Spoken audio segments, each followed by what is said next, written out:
হে ভগবান, আমি কি করতেছি? নিজের মেয়েকে, নিজের রক্তকে এভাবে ফেলে দিতে যাচ্ছে। কিন্তু গরিবের সংসারে আর একটা মুখ আমি কেমনে খাওয়াবো?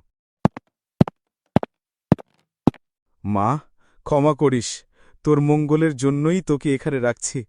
হয়তো কোনো দয়ালু মানুষ তোকে বাঁচায়ে নেবে। না, তুমি কেমনে আমার বুকের মানিকটা ফেলে আসো? ও আমার প্রাণ।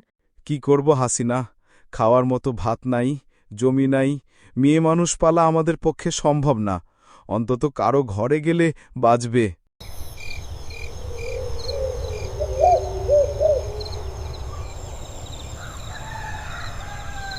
এ কোন নিষ্ঠুর বাবা মা নিজের সন্তানকে মন্দিরে ফেলে গেল?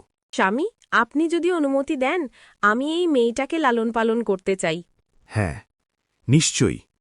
ও হবে আজ থেকে আমাদের মেয়ে।